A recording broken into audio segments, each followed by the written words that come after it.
नमस्कार दोस्तों, स्वागत है आपका आपके अपने YouTube चैनल जीएस जीनियस में। जैसा कि आप स्क्रीन पर देख रहे हैं, attitude of railway towards profit booking responsible for stampede. जो रेलवे की एक प्रवृत्ति है भारतीय रेलवे के कि अधिक से अधिक मुनाफा कमाया जाए, उनकी इसी प्रवृत्ति के कारण जो नई दिल्ली रेलवे स्टेशन पर जो भगदड़ हुई 15 फरवरी वाले दिन, जिसमें कि 18 लोग मारे गए और 15 लोग घायल हो गए, उसी जो इनकी जो प्रवृत्ति है मुनाफाखोरी की, यही जिम्मेदार है इस दुर्घटना के लिए। ऐसा मैं नहीं कह रहा हूं, ऐसा विशेषज्ञों का कहना है। ये हमारी भारतीय रेल की जो परंपरा है कि वो अधिक से अधिक कमाते हैं, बहुत ज्यादा मुनाफा कमाते हैं, लेकिन हमेशा दिखाते यही हैं कि वो घाटे में चल रहे हैं। तो मित्रों, क्या है पूरा मामला? क्यों ये लोग विशेषज्ञ कह रहे हैं कि जो मुनाफाखोरी है रेलवे की, उसी के कारण इस तरह की घटनाएं होती हैं? इस वीडियो में हम पूरा डिटेल में उसको देखेंगे, उसका विश्लेषण करेंगे। लेकिन इससे पहले कि मैं वीडियो को शुरू करूं, आपसे हमारी रिक्वेस्ट है कि हमारे चैनल को सब्सक्राइब कर लीजिए, क्योंकि हमारे चैनल पर इसी प्रकार के आपके आसपास की खबरों को छोटे छोटे वीडियो के माध्यम से प्रस्तुत किया जाता है। तो चलिए मित्रों, देखते हैं। अभी हाल ही में 15 फरवरी 2025 को नई दिल्ली रेलवे स्टेशन के जो प्लेटफॉर्म नंबर 14 है, वहां से जो है भगदड़ मची, जिसके कारण 18 लोगों की मृत्यु हो गई यात्रियों की, और 15 यात्री जो है घायल हो गए। ये सभी यात्री प्रयागराज में महाकुंभ में स्नान करने के लिए दिल्ली से जा रहे थे। और महाकुंभ तो छोड़िए, जान के लाले पड़ गए। जिन लोगों की मृत्यु हो गई वो तो ठीक है, जो घायल हैं, जिनका अपना कोई खो गया, दो दिन बाद मिला, उनका महाकुंभ वहीं पे हो गया। जो रेलवे के सूत्र हैं, उनका कहना है कि प्रतिदिन प्रति घंटा 1500 टिकट जो है प्रयागराज के लिए रोज बेचे जा रहे हैं। जो अनरिजर्व्ड कैटेगरी के हैं, अर्थात जो जनरल का टिकट होता है, लगभग 1500 टिकट प्रति घंटे जो है नई दिल्ली रेलवे स्टेशन से बेचे जा रहे हैं। इसके बावजूद यात्रियों के लिए कोई फैसिलिटी नहीं है, ना तो कोई सुविधा है, ना तो कोई सुरक्षा है, ना ट्रेन के अंदर सुविधा है, सुरक्षा है, ना प्लेटफॉर्म पर कोई सुविधा या सुरक्षा है।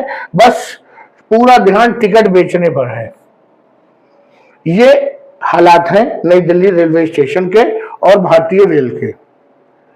जिस दिन ये घटना घटी, उस दिन जो प्लेटफॉर्म नंबर 14 था, जिस पर प्रयागराज जाने वाली गाड़ी आने वाली थी, वो पहले से ओवर क्राउडेड था, पूरी तरह से ठसाठस भरा हुआ था।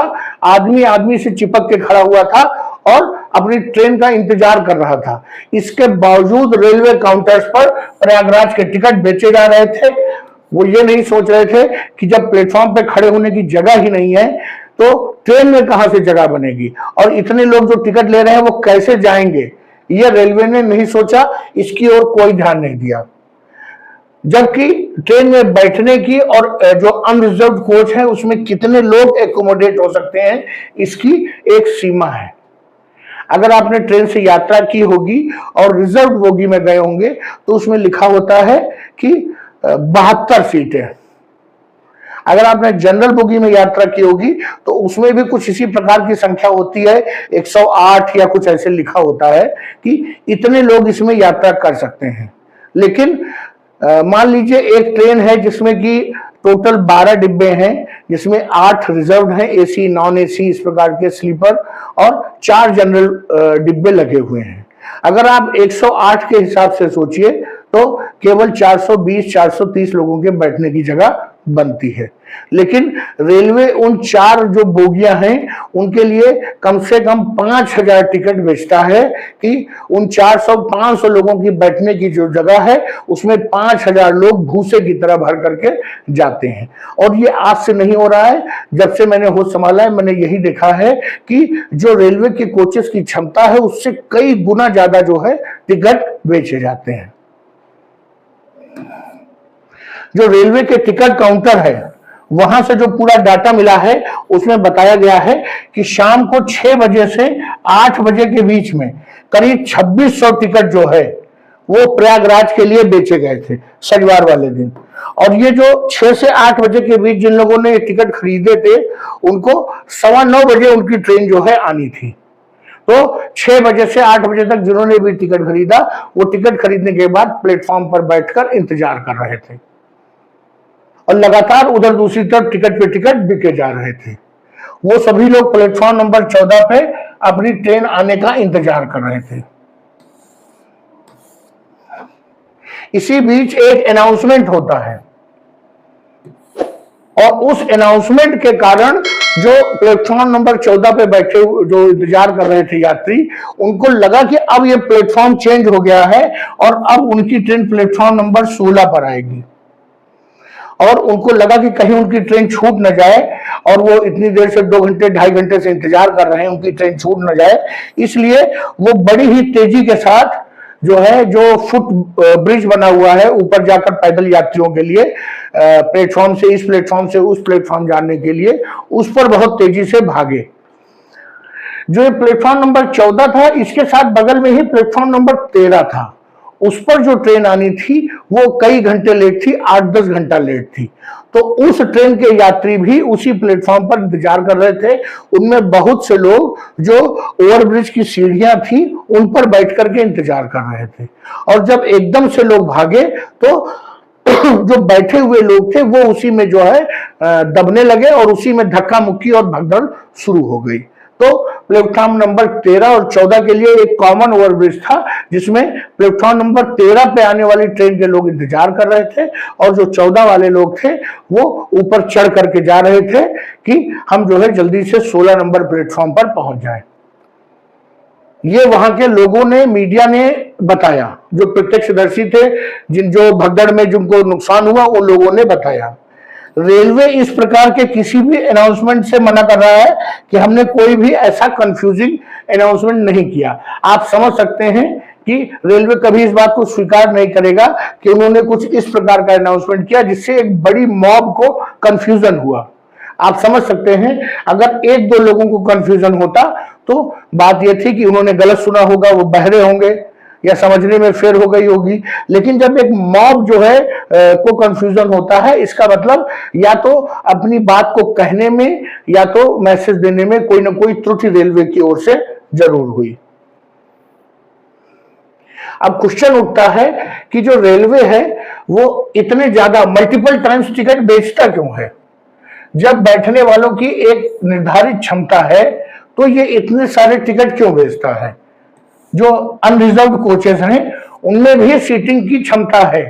आप अगर 100 लोगों की क्षमता है तो आप 200 टिकट दे दीजिए। आप 100 लोगों की सीट में 2000 टिकट क्यों बेचते हैं? आप काउंटर बंद कर दीजिए, कह दीजिए अब टिकट अवेलेबल नहीं है। जब ये जो जनरल कोचेस हैं ये फुल हो जाते हैं, ओवर क्राउडेड हो जाते हैं, तो जो पैसेंजर है जिसके पास जनरल का टिकट है वो जो है फिर रिजर्व जो कोचेस हैं उनमें घुसना शुरू कर देता है। मैं एसी कोचेस में तो नहीं घुसता है क्योंकि वहां पर पेनल्टी बहुत ज्यादा होती है, लेकिन जो स्लीपर क्लास है उसमें वो घुस जाता है और उसके बाद 3-3 लोग तो ऊपर नीचे बर्थ पे सो रहे होते हैं और जो इस प्रकार के लोग हैं जिनके पास जनरल टिकट होती है वो बीच वाली जमीन वाली बर्थ पर सो रहे होते हैं। कभी आपने स्लीपर में यात्रा किया होगा तो आप जानिए कि रात में हर जो है 3 सीटों के बीच में एक सीट जमीन में भी होती है जिस पर कुछ लोग अखबार बिछाकर, चादर बिछा करके लेटे होते हैं। कभी कभी तो भीड़ ज्यादा होती है तो जो पैसेज होता है जाने का उसमें भी लोग लेटे रहते हैं। तो जब कई गुना बेचे जाते हैं टिकट और ये अनरिजर्व्ड जो कोचेज हैं उनमें लोग नहीं आ पाते हैं, वो पहले सीटों पर बैठते हैं, फिर जो सामान रखने वाली जगह है उनमें बैठते हैं, फिर बीच बीच में जगहों में खड़े होते हैं, फिर उसके बाद भी जब लोग एक के ऊपर एक आ जाते हैं और पैर रखने की जगह नहीं होती तो लोग जो है फिर रिजर्व कोचेज में घुसना शुरू करते हैं। और उसके बाद जो ये रिजर्व कैटेगरी के लोग जो पैसेंजर हैं जिन्होंने 3-3 महीना पहले से अपनी सीट बुक कर रखी है उनका भी वहां लड़ाई झगड़ा शुरू हो जाता है कोच में बैठने देने के लिए और बैठने न देने के लिए। तो विशेषज्ञों का कहना है कि आज नहीं तो कल रेलवे को अपनी इस मुनाफाखोरी की प्रवृत्ति पर लगाम लगाना पड़ेगा और जितने टिकट हैं उससे कुछ 10, 20, 50 टिकट एक्स्ट्रा बांट करके जो काउंटर है उसको बंद करना पड़ेगा, नहीं तो इस प्रकार की भगदड़ होती ही रहेंगी। देश की आबादी बहुत तेजी से बढ़ रही है, संसाधन उतने नहीं बढ़ रहे हैं, तो या तो टिकट जो है बंद करिए बांटना कई गुना ज्यादा, और या तो फिर इसी तरह के भगदड़ के लिए तैयार रहिए। तो मित्रों, ये था पूरा विश्लेषण। कल मैंने इसी पर एक वीडियो बताया था जिसमें कि पूरी घटना को बताया था कि कैसे पूरी घटना हुई, कैसे लोग प्लेटफॉर्म पर जब भगदड़ मची तो लोग इस प्लेटफॉर्म से उस प्लेटफॉर्म पर जाने का प्रयास करने लगे। दो ट्रेनों के नाम अलग अलग थे, प्रयागराज एक्सप्रेस, प्रयागराज स्पेशल, उसी में लोग कंफ्यूज हो गए। अगर आपने उस वीडियो को नहीं देखा है तो इसी वीडियो के डिस्क्रिप्शन में मैं वीडियो डाल दूंगा, आप उसको भी देखिए। उसके बाद ये विश्लेषण आपको ज्यादा तार्किक और समझदारीपूर्ण लगेगा। तो चलिए मित्रों, वीडियो को समाप्त करते हैं। अगर आपको हमारा विश्लेषण अच्छा लगा हो तो वीडियो को लाइक करिए, चैनल को सब्सक्राइब करिए। धन्यवाद।